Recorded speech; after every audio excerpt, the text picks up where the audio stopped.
My name is Bertram Williams Jr. I took a microdose this morning, and it's giving macro. So y'all bear with me. It's doing way more than I intended it to, but I am so happy. I'm extra happy to be here. And Nada with the Tone, Memphis family. We're here to talk about Black sacred spaces. We got some really powerful beings here, some old friends and some new. And so I'm excited for us to get into this conversation. As you may have heard, you've seen on some of the fresh ass merch that Tone has produced, this Blackhaven work. Y'all look back at Peso, he designed some of this stuff. Make sure you compliment it. Excellent. And that is the ethos for this happening, this convening, is how we curate, how we produce in community more safe and sacred Black spaces. You feel me? All right, so, but before we dive into the conversation, I would love it if my compadres might lend to the audience some insight as to why you and your practice brings you to this conversation around Black sacred spaces. And because I gave them a clue that I was going to do that first, I'm going to go with Vahisha. Wow. That is true, but that doesn't mean that I... Okay, anyway. That you're real. Hi. So Vahisha Hassan, my first name means life, and Hassan means to make things better. This is all in Arabic. And so with this trajectory that my mother set me on, I actually do intersectional work in faith, mental health, and social impact, social change, social justice, whatever framework lends your yumminess in your space. And so all of that makes sacred space, right? So whether that is the constructs of faith that you adhere to that bring community, faith communities, right? And then also mental health, this is like how you are holding yourself sacred, how you are holding your wellness, honoring those things about yourself. And then social change for the lifting, the liberation, the betterment of all of the people. And there is nothing more sacred than being free. Very good. Wonderful. Hi, everybody. My name is Phillip Collins. I am so excited to be here. I'm the founder of GoodBlackArt. GoodBlackArt is a platform centered around the most promising Black emerging artists from all over the world. We've combined the art ecosystem into one tech-enabled platform with e-commerce, media, and partnerships and exhibitions. A little bit about how I started it. I'm originally from Tennessee, on the East Coast, or east side of Tennessee, and went to university to study international marketing with a concentration in developing countries. So the goal was to as soon as I graduated, get on a plane and go to some other country and work. And that's what I did. I ended up in Shanghai, China, back in 2008. Stayed there for 5 years, moved to Hong Kong for another 4 years, working in various forms of marketing. But then it was time to come home in 2017. And I realized that the concept of reverse culture shock was a very real thing. It was the first time living in America as an adult, first time being a queer Black man out and kind of sharing that experience with friends and family who knew somebody totally different before. First time in corporate America, you name it. It was a really, really rough period of time. I remember complaining a lot. And I remember being frustrated that I didn't have a space for myself to know myself, to communicate with myself and my peers, and art kind of came into the fold. I could look at a painting, I could look at a sculpture, and understand what the artist was communicating, and it gave me a completely new language. And over time, I built relationships with artists and other budding collectors, and was still complaining that there was nothing that really spoke to me in the art space. But ultimately, I was watching a masterclass with Issa Rae, and she was talking about creating spaces. And she said something like, if you have resources and tools to change a problem and you choose not to, then you're part of the problem. And it was at that point that I realized that I had to create this space. And that ended up being GoodBlackArt. So that's how I got here, and excited to chat with all of you today. So that was beautiful. I think very similarly, being in the space, in Memphis in a gallery with a beautiful black visual artist on the walls, Lester Mayweather, and no one like me coming in the gallery to check out the work. And so my name is Victoria Jones, I'm the executive director of Tone, and we're all about building platforms and spaces for black storytellers to share their stories, however that's told. If it's film, photography, visual art, music, really just carving out space for black folks to come archive and share stories. But at first it was just like, how do I get my niggas in this space? It's like, it's so many resources. Like, how do we get in here and take advantage of some of them? And I think kind of learned quickly that container couldn't hold the community that we wanted to build. It could provide resources, but the container itself couldn't hold the community that we wanted to build. It needed to live outside of those walls and through the city. So became kind of nomadic in our approach, jumping from museums to galleries. But what was true the whole way through is we were visiting and borrowing space. And that isn't sustainable for young black people in general, but it's not sustainable if you're trying to build any kind of legacy institution, which is necessary. We're talking about Memphis, the blackest city in America. I'll fight anybody over that one. And there not being any legacy institution for black art in that sacred black space, it's insane.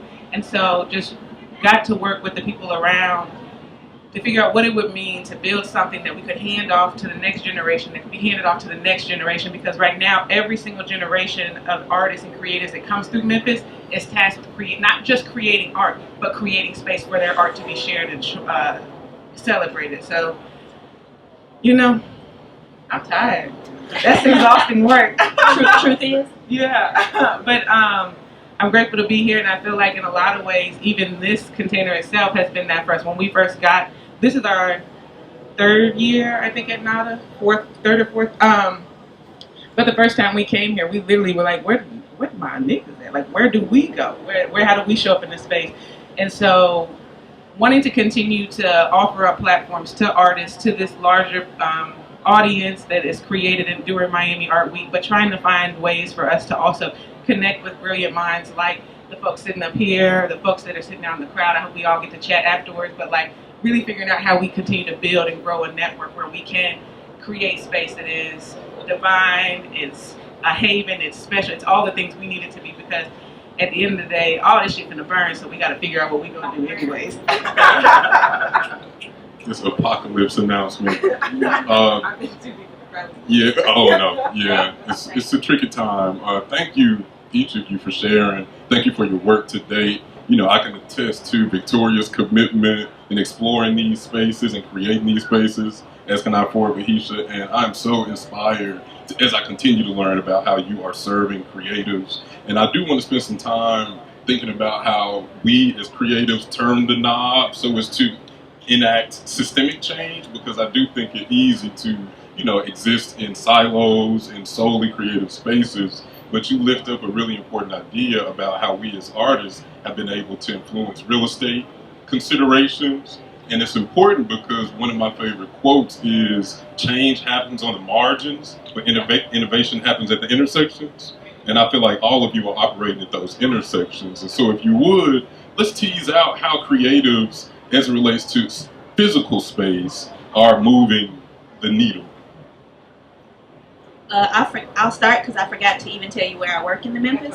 Yeah, thanks, Victoria. Why didn't you stop me? We homies. Okay, so I am at historic Claiborne Temple. This was the historic site of the sanitation workers strike.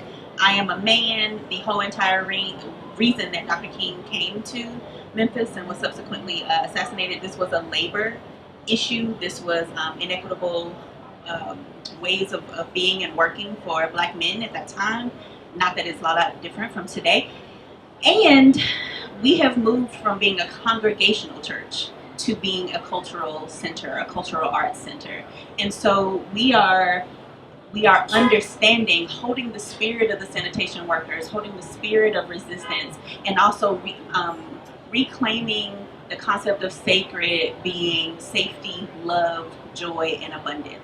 This is what sacred means to us now. So it's not a congregational context, but it's a freedom, it's a liberatory praxis and context. And so one of the ways that we're doing that, I'm the program director there, honored to be, so excited. And one of the ways we've done that is have an artist in residence program, specifically where that you have to be a Memphis-based artist, number one. If we in the blackest city, why we got to go somewhere?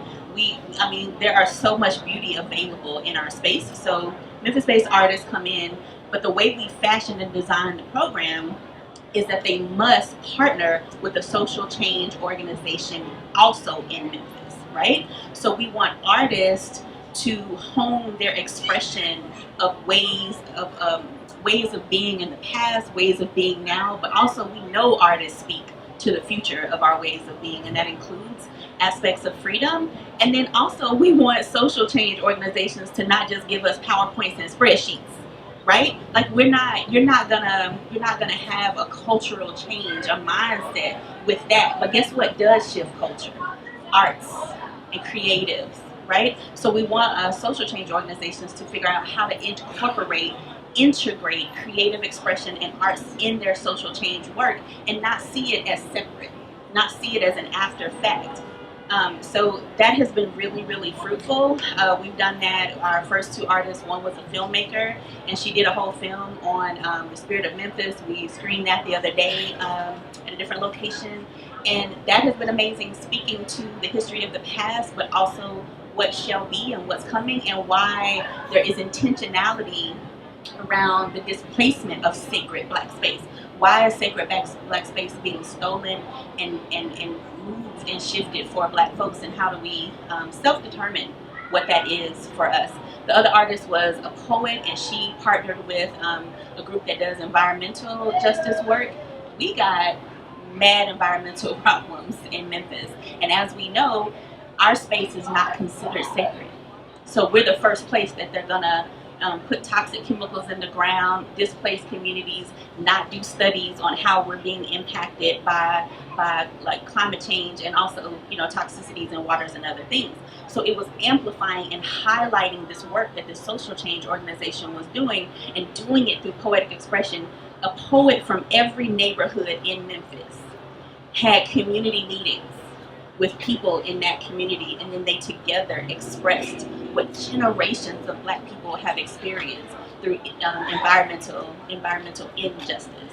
And it was amazing, and that's how we are setting the tone for what has been black sacred space, what still is black sacred space, and what black sacred space can be. And so our missiology is making future histories.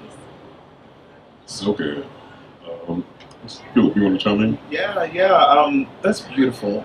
So thank you for sharing. I think when I think of physical spaces and the impact that creatives and specifically artists can have on those spaces, I tend to think of the home. I think of this intimate space that is ours, and we live in. And I guess because we're here during Miami Art Week here at NADA, and we're at a fair, it's probably a good time to talk about the importance of collectorship, and the importance of collecting, and the importance of having black collectors. It's something that we are really, really focused on at Good Black Art, especially as we go into 2024. I believe that the role of a collector is purely preservation in two facets. One, preserving the stories that these artists are sharing and putting out in the world. And then secondly, preserving the physical asset. We have to make sure that our stories live for generations and generations and generations. So we'll start to do quite a bit of storytelling and education around how we can impact our community just with starting in our homes. It's very, very accessible, and that's something that I want to encourage all of us to do. I believe that there is this, that collecting is on a spectrum, right? On one side, it's people who are collecting for an investment purpose, and there's others who are collecting these stories that they love and that they resonate with. And we encourage our collectors to be right in the middle. But on a personal note, when I wake up every morning and I see a Julian Alexander, or if I see an Audrey Lyle or a Mario Joyce around my room or on the way to the kitchen, I know what that makes me feel like. I know what it feels like to be seen. I know what it feels like to have a language of my experiences. I know what it feels like to love myself. So I want to make sure that as many Black people around this world have that same feeling. So that's a lot of the work that we're doing on again, a more intimate, personal level that still has a really big ripple effect on us owning our narratives, but also amplifying our narratives. So that's what really excites me at the moment. Excellent. Victoria?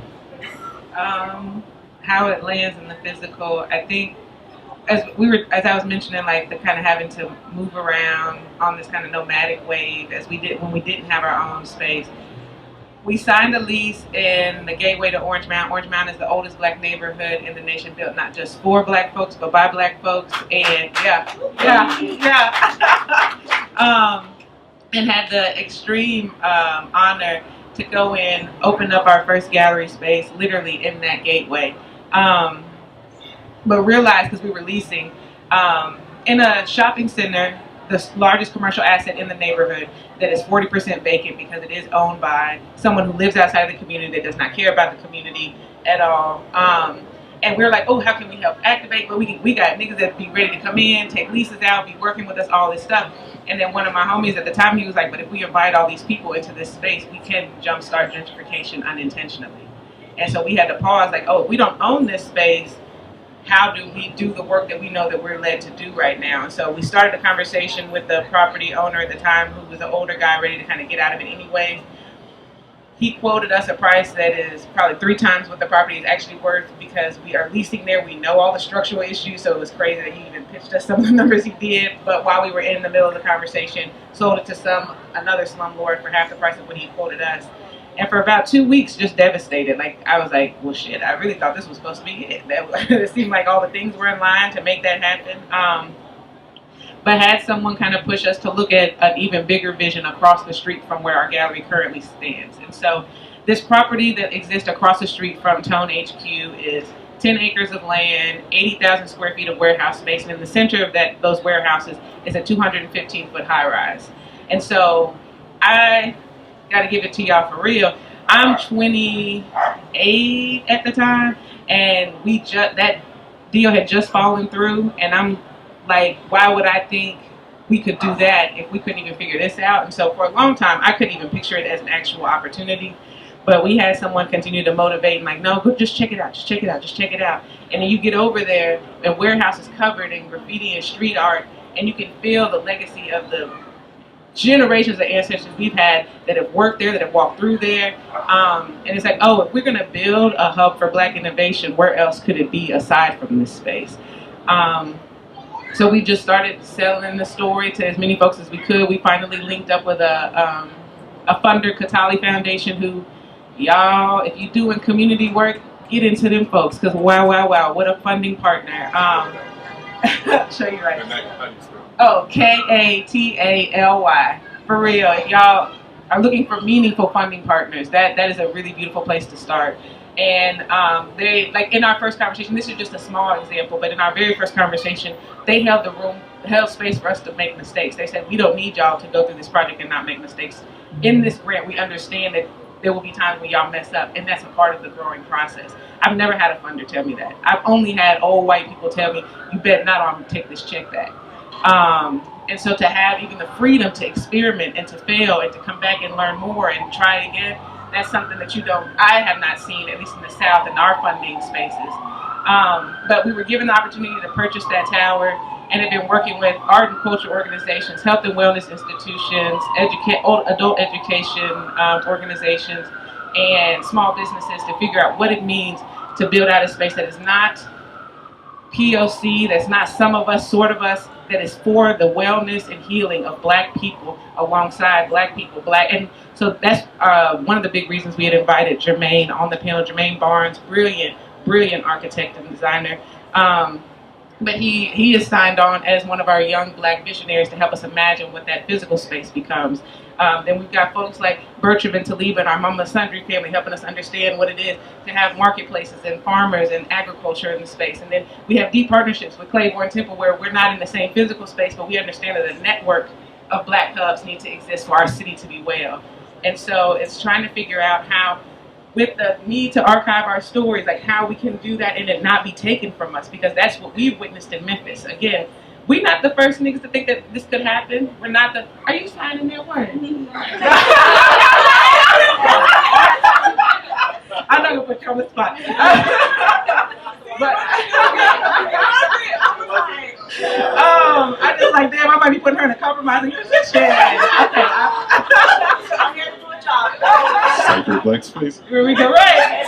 Here we go. So,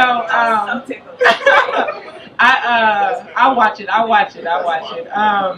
But for young Black people and thinking about how young Black folks can actually create space, we're not the first group by a long shot. There were folks doing it when my grandmama was around. There were folks doing it when my auntie was coming up. Like, there have been young creatives, Black creatives that have done this, jump-started this, but none of us have been able to pass that baton on. The resources haven't been there. The sustainability hasn't been there, but we haven't owned land either.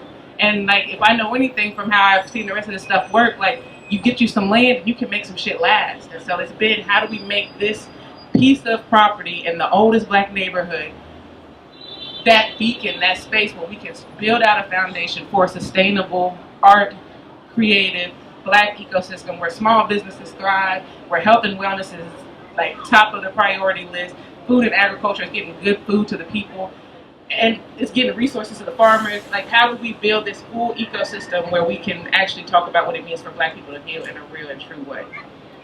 Y'all give them a round of applause for this response. Yeah.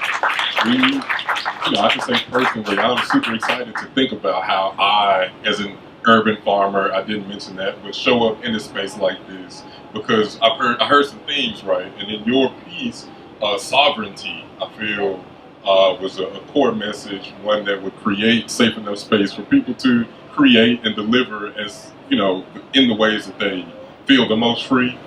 Phil, in yours, I heard you really lift up this idea of self-love and how we can actually invest in loving ourselves and on our homes and thusly in our communities. And Vahisha, what I heard from you was that by doing community deeply, we've been really able to think more imaginatively. We've been able to basically play off of each other's curiosities so as to affect some actual change too. You mentioned environmental injustice. And so what I want to do is take a step back. We've been looking at things, from 30,000 feet in the air, but I'm really curious because I'm so inspired by each of you as to your own personal, we'll call it spiritual or sacred practice. And I'm gonna start with you, Phil, because you all show up in a really powerful way, but how are you able to do it? How are you nourishing yourself? How are you loving on yourself?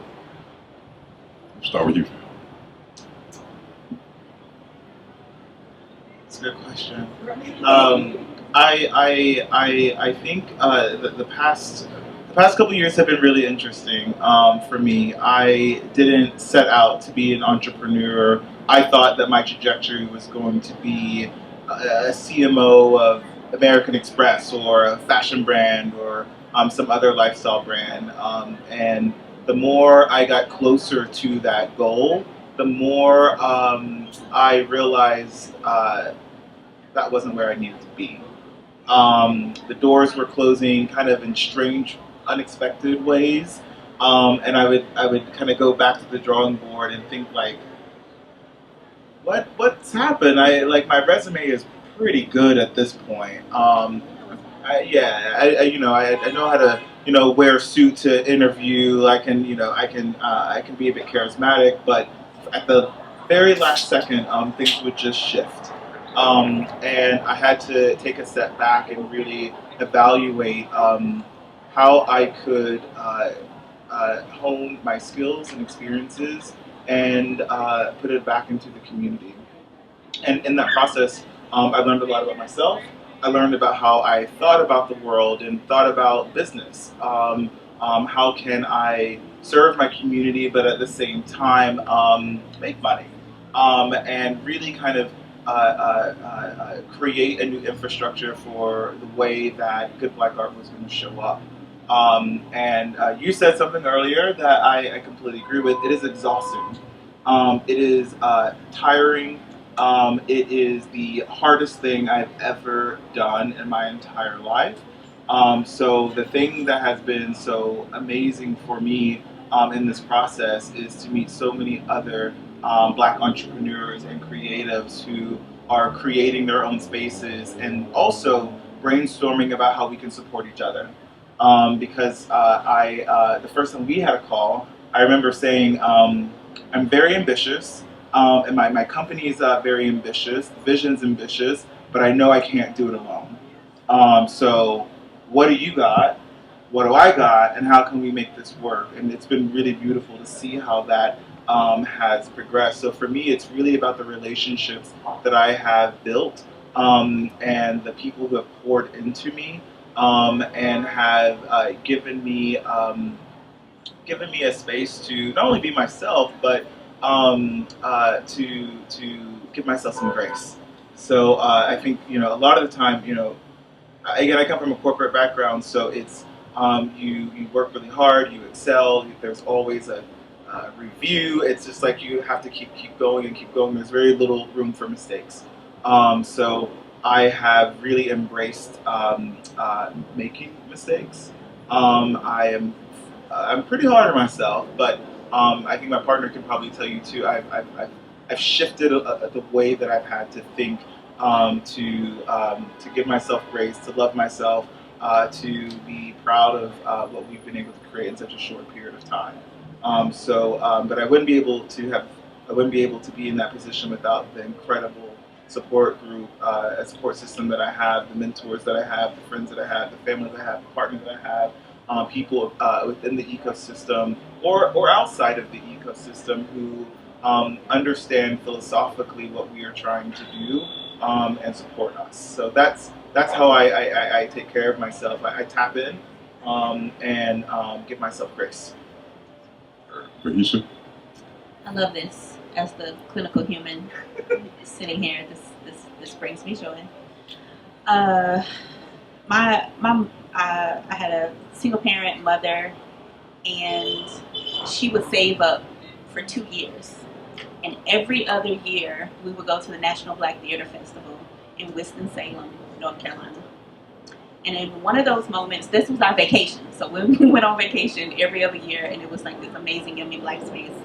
And there, as a single-digit age child, for the first time, I saw For Color Girls, who have considered suicide when the rainbow isn't enough. And this was before Tyler Perry got to it. So in that space, I found myself. I saw myself being expressed. I was really young, so I hadn't gone through a lot of life yet, but as I kept living, it kept resonating. And so I truly sit now in this moment, having found God in myself and loving her fiercely. This is in Inatasi Shange's words and expression. And then in high school, I was the lady in blue, and I know the whole entire choreo poem from start to finish. Can we hear it? Oh, wait, yes. So my love is too delicate to have thrown back in my face. My love is too Saturday night to have thrown back in my face. And listen, I could go in. It's a whole situation. And Saturday night. Okay. So that's what I come back to, and even into Liba's song, which was one of them was a centering, and another was an affirmation. In the moments where the world tells me that there is something wrong in my blackness, that there is something wrong, there's something missing in Black space, I can go back to these ladies of these different colors and expressive ways of blackness, and that becomes my affirmation, that becomes my practice. I've gotten off a meeting and said my love is too delicate to have thrown back in my face. I do love the God I found in myself very fiercely, and that is the practice that has kept me whole and keeps me here. And so because of that, I pour that love into my work. So why would I go work at a place that doesn't treat me delicately, that doesn't honor my Saturday night, right? So I have found that place at Claiborne Temple. This is a Black executive director, Anasa Troutman, with just a beautiful heart and spirit, a love of Black people, a love of Black community. And I am able to be my whole self in that space. I both love myself fiercely and I am loved fiercely there. And so I am remembering the Black women who made me, formed me, fashioned me, informed me, and now I'm becoming that woman in every day. And that practice is my daily moment, my daily breath, my daily reminder, every moment, every day. And when the work gets really hard or people don't believe it, I can't believe there's an intention why some of those doors closed, right? There's a reason why I was led in different pathways. And so I'm walking it out in the Memphis. So good. Thank y'all. I realize we are approaching our end time, and so Victoria, I would like to create some space for you to respond to the question and maybe tack on some closing remarks if you like. No pressure. I'm very grateful to each of y'all for being here with us in this space. I feel like that question might be finding me at a time where my heart is very broken. So I'm trying to figure out what care looks like when you are tired, when you are sad, when you got a lot of work to do. So I don't know if I have an answer right now. I'm like being as soft as I can with myself. I'm leaning on my mama. Like I ain't leaned on it in a long time. And figuring that stuff out. And then getting straight, like, and clear in my mind with who is here with me, who is here because they need something from me. And not in a shameful way, in a way that, like, but in a way where it's like, oh, I understand where I can lean, and then leaning with everything I got, because I don't, like, I have pride in myself in ways that is not healthy, but, like, for being that, where I won't, like, what you need, okay, what you, like, trying to figure out how to be that person for people. And so the leaning is new to me, so it's great, giving myself enough grace to learn to lean, and finding trusting places to do that. And then praying, you said it, like, I be on and off with my guy sometimes. I be like, I don't know what we got going on. Literally. And that's why I don't mind the on and off of it sometimes. But I've been, like, the same way. I've been leaning on my mama like never before. I've been having to lean on the creator, on ancestors, because I think I'm at a point where I understand that, like, my physical, what I have in my physical, it ain't enough. And I'm not in a way where I'm not enough. Like, don't mishear me. But I need support. I need care. I need love to make it through what is in front of us. Because as excited as I can get, and I know y'all, I could probably sense the excitement I get to talking fast. As excited as I can get for the goals that are ahead of us, for this tower, for this opportunity to build out a space for Black freedom and innovation, still needing to be well and all right, so that we can see it through. Because that would be the craziest part. We fight this hard just to not make it to the place. What? So learning those things. And I'm, again, like, for this little, I don't know what this is, 100 square feet, to be able to be in this box with y'all in a space that ain't made for us. We are visiting, but to be able to, for 2 seconds, be able to hold down a spot where we're getting to talk unapologetically together about what we're doing, what we're going through, what we're working through. Big blessing, and I'm grateful for that. Big blessing. Yeah, y'all put your hands together one more time. I know we are pivoting away. Didn't want to get a time check because I know we are at the original end time. Are we honoring that, or we got a little flex time? How we feeling? A little flex time? Cool.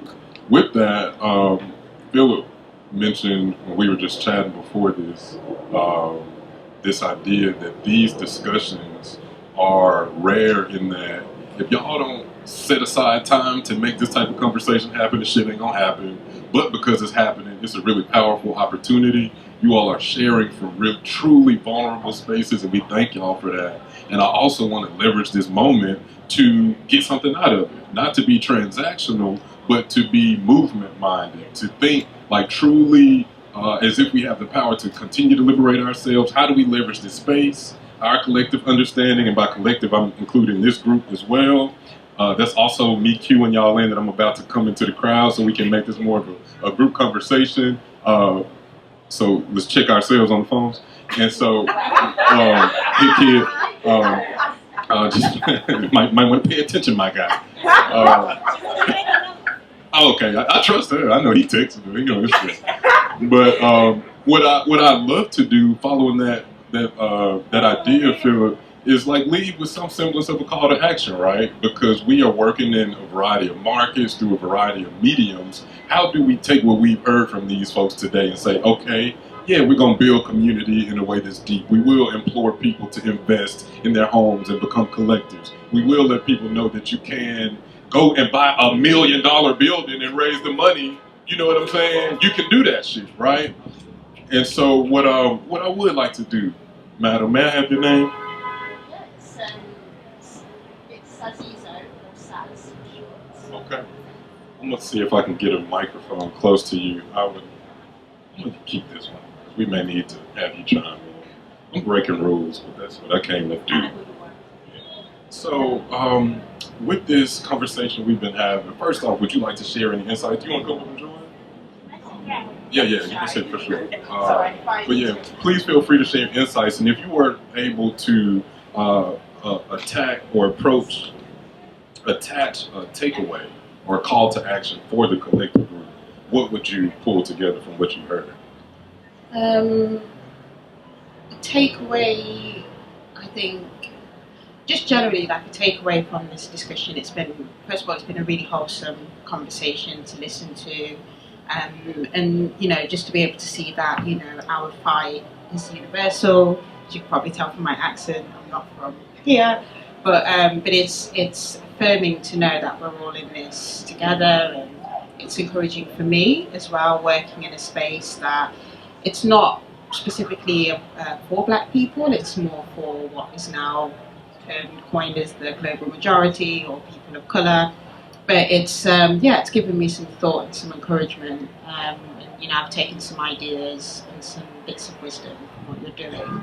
I think something that I wanted to, and you're probably doing it already, so apologies if I'm telling you something you already know or practicing, but something that I've come along, a term that I've come along recently is institutional memory, and which is very much around archive everything. You know, whether you have a building or not, archive the development of the building, archive the development of that whole journey. Particularly if you are, I don't know if you're a collecting organisation, but even if you're a non-collecting organisation, you're a commercial organisation, archive it all.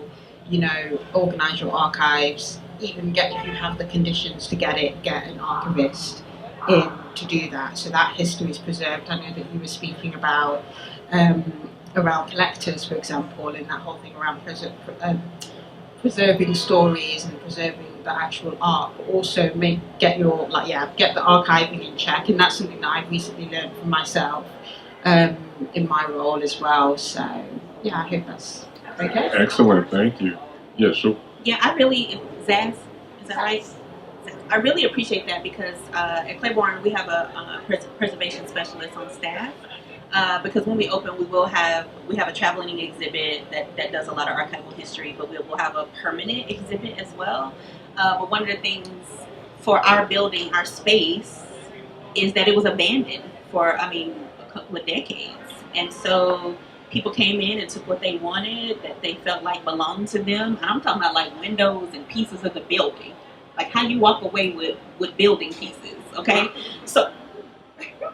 What, in the white church? Okay, so it was a lot. So we really have to be really intentional with our preservation, both with so we also do a lot of storytelling, and people will tell us our stories, and they're like, yeah, I'm a man something at the house, or I got a something at the house, and we're like, and so we're having to figure out how to become a collecting space as well, even though we didn't see that originally. We thought that we were going to just be like preserving history, not understanding that there are lots of things that are people still in people's possessions, both their stories and physical, tangible things that they want to now live in Claiborne again.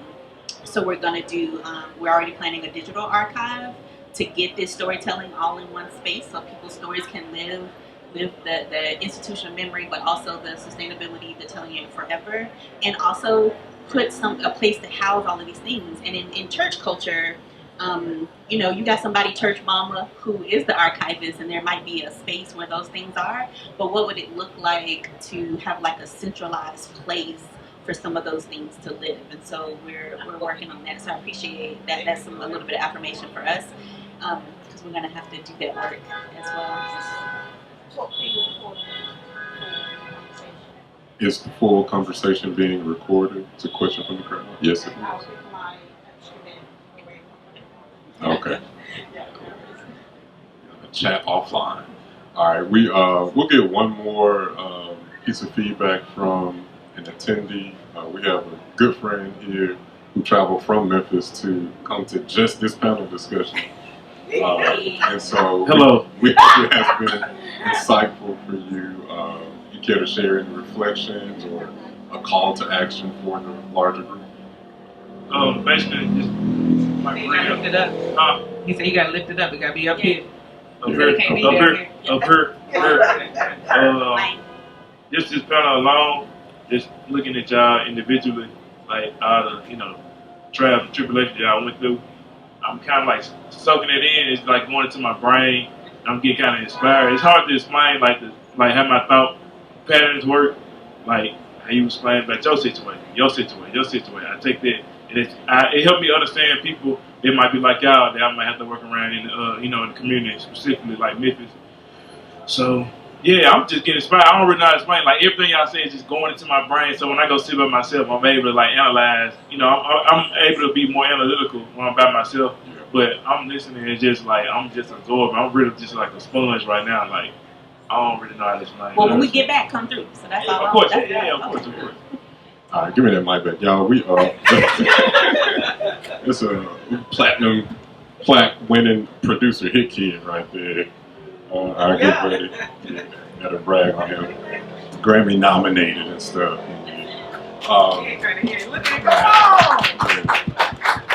Just had to pick on him. Right now, new album. Yeah, new album dropped with today. Yesterday. Yeah, check that out.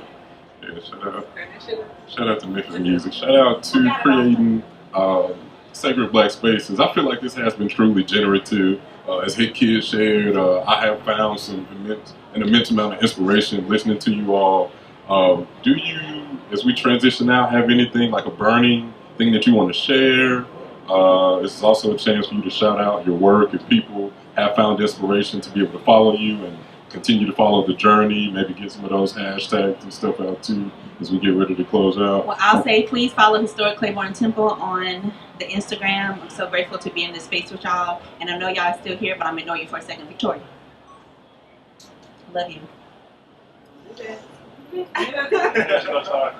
I love you, and I see you, and we're going to walk with you. You and Anasa are inspirations for me. Both black women in Memphis who bought $1.5 million buildings, and so many people of a variety of colors and ethnicities and genders told you that you couldn't do it, and you did. And you didn't do it alone, and you're not alone, and you're not going to have to be alone. So we here, we love you, and we got you 10 tones down.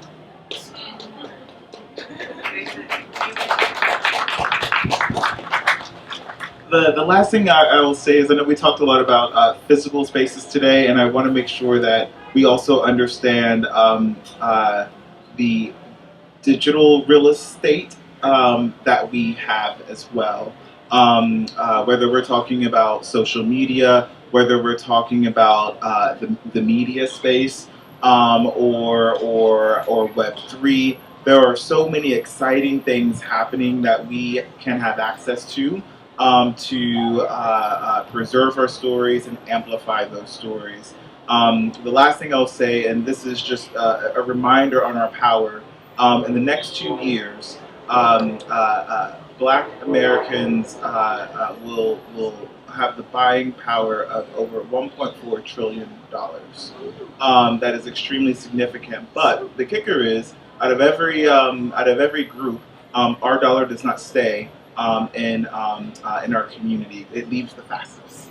So I think the importance of working with our local and national, international governments, these real estate developers, plugging into a lot of these technologies and platforms that weren't necessarily created for us, but we're thriving in, but also I would say black on black investment. Putting our money back into our community is how we're going to make sure that we sustain it. So that's just a reminder that we have to look at this holistically because there's a lot of we have a lot of power, and it's just a matter of making sure that this connectedness, the strategy planning. All of us are SVPs in here, working together, bringing our skills and resources to better our community, preserve our stories, but again, make sure that it is sustainable. So that's more of like a call to action and a reminder of the power that you have, whether it's managing your Instagram feed, which I tell artists, that is your most important real estate. I'll see that before I know where you showed. So remember that power. Thank you both. Victoria? I gotta thank you. And then thank you. I know we got to talk on the phone, but it's nothing like getting to meet in person and then like still be kind of wild. Like, oh, I was like, you know, you can know of a person. I can watch you on Instagram all day long, but then you get here and you got this big spirit and love. Thank you for being here with us, for real. And then maybe this is to myself as much as it is to the crowd, but we're not giving up. I think right now the work is to remind myself why we're doing it, who we're doing it for, and let every motherfucker that got something to say fall away. What they say?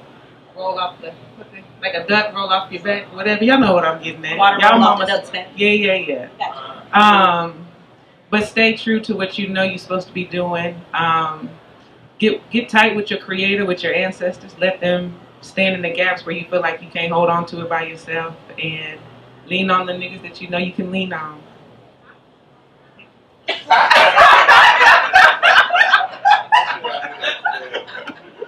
I think that's an appropriate spot to end this conversation. Y'all, put your hands together one last time for this crew. This has been so good. Let's get some photos together. I hope you all enjoy the rest of your time here. A quick question: how does a farmer create crop circles? He uses a protractor. Thank you. Thank you very much. Y'all have a good one. What's up, y'all? I am Shore Nicholas, the program director for TAL. I appreciate y'all coming out and spending time with us at Blackhaven and Nubi Spaces. We have this beautiful performance coming up with Taliba and Madam Frankie, two of my favorite artists out of the city, probably in this country. Wow, dynamic duo for real. And we have a short panel after that performance, so stick around and hear some really cool words from Bertrand Williams, Vanisha Hassan, Phillip Collins. He's somewhere around here. Phillip Collins right here. We got Victoria Jones, the executive director for TAL, and we have Germane Barnes, the lead architect on a really big project that's going to change, the trajectory of people's lives in Memphis, and hopefully this country and the world. It's like, wow. So yeah, I'm gonna pass the mic to Taliba and Madam Frankie. Y'all turn up. Do y'all think? Welcome, folks. Okay, so if you can't hear me, it's because we're dealing with a little bit of sound challenges here. So we're adjusting because we don't have power. We're adjusting our set to kind of fit the offerings of the moment. But we're still going to create a sacred Black space, which is what this conversation and this moment is about. So welcome to Blackhaven. We're going to take y'all on a little ride that's centering around healing and wellness and listening to that voice that's inside you that keeps trying to give you direction, and it hurt when you don't listen. So that's what these few songs we're going to want to play for you today are about. Can y'all hear me all right? Yeah. This one's called 10 Toes Down. 5 in the morning, something going wrong. I put my finger on it, tell it I don't want it. It says, I got something to tell you right now. Maybe I don't want to feel right now. But do you want to know the real right now? You said you wanted healing.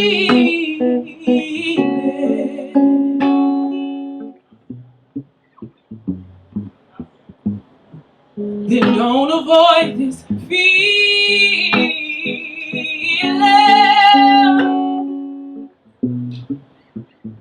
Are you feeling lonely?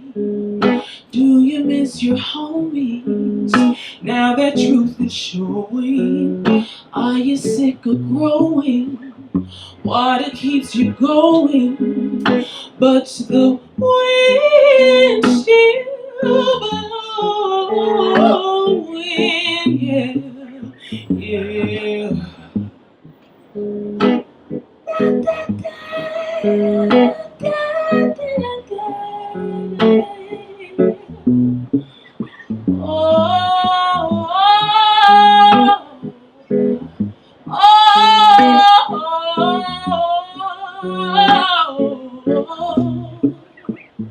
Okay, I'm here now, wanna get clear now. There's nothing to fear now. All I have is here now. 10 toes down to the ground. Okay, I'm here now, wanna get clear now. There's nothing to fear now. All I have is here now. 10 toes down to the ground. Okay, I'm here now, wanna get clear now. There's nothing to fear now. All I have is here now. 10 toes down to the ground, to the ground.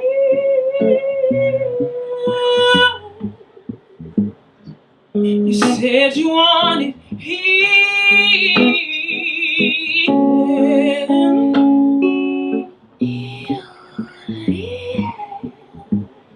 You said you wanted healing.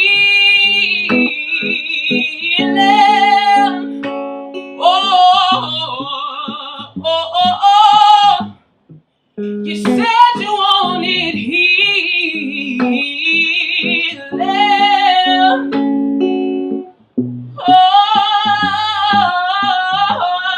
Oh, you said you wanted healing, healing, healing, healing. Yeah.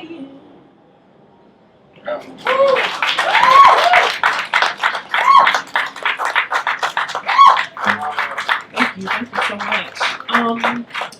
Yeah, that's 10 Toes Down. We're gonna do one called We Shall See. Where are we doing We Shall See? Well, shit. Have mercy. This next one is called Have Mercy. Kind of addressing those times where you might get a little distance from yourself and you like, hold up. Let me get back home, let me get back centered. That's what this one is about.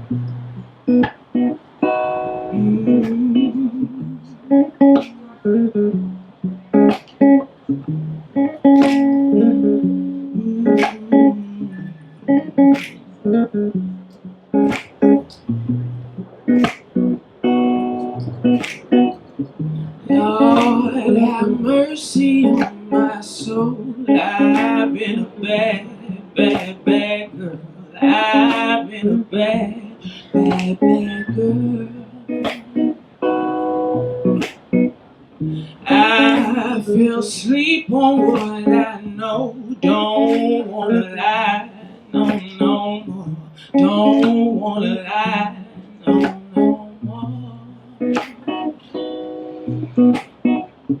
Lay me down, take my burdens away from me. I was blind in the corner, but now I see. Couldn't bear to live the cycle out on repeat. Show me love from the depths of the deep blue sea. Pull me up from the weights that got holds on me. Fill my cup, I've been walking around on empty. Lord, have mercy on my soul. I've been a bad, bad, bad girl. I've been a bad, bad, bad girl. I fell asleep on what I know. Don't wanna lie, no, no more. Don't wanna lie, no, no more.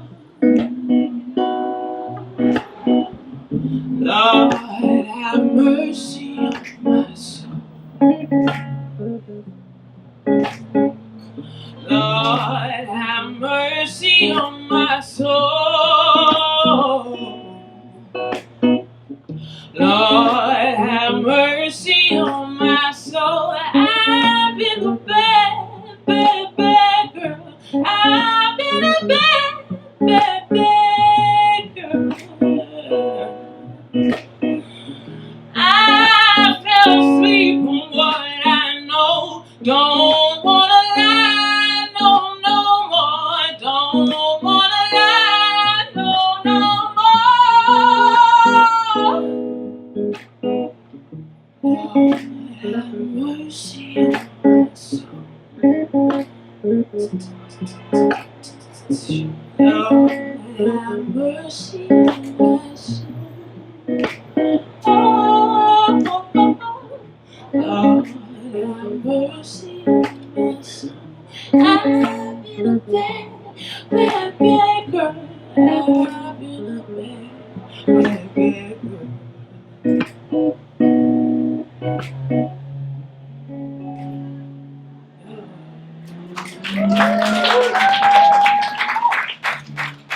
Thanks, y'all. Okay, we have one more for you. You say you can still hear me, yeah? Everyone can hear me? Yeah. Fantastic.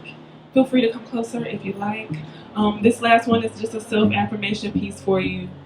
Lift them spirits up, remind you of who you are, and how to show up as your best self.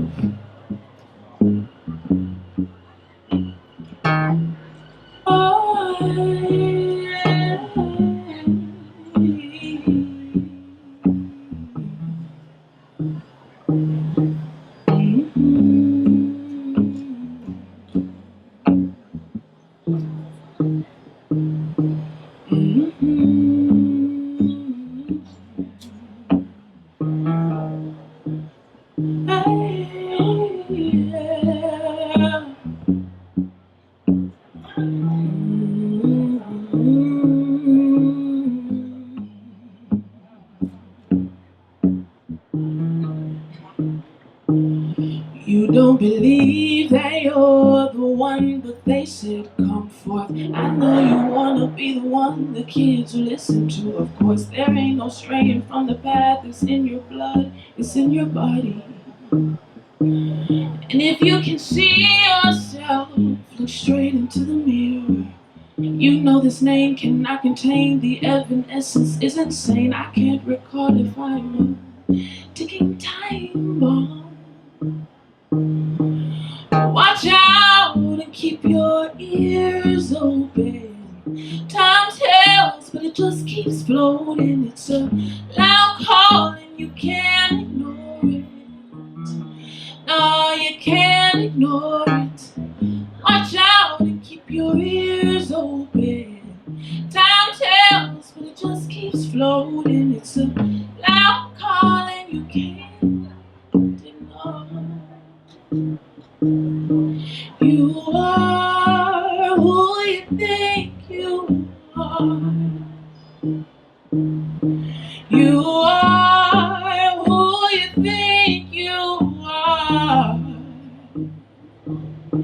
You are who you think you are. You are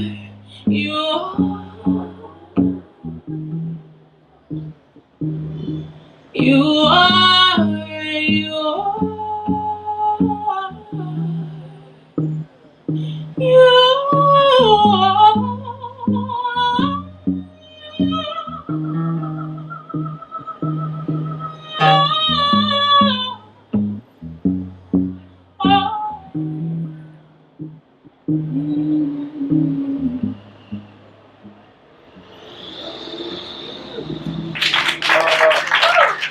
Thank you all. Enjoy this Blackhaven space. This is Madam Sankey. I'm Taylor Sakia. Thank you so much.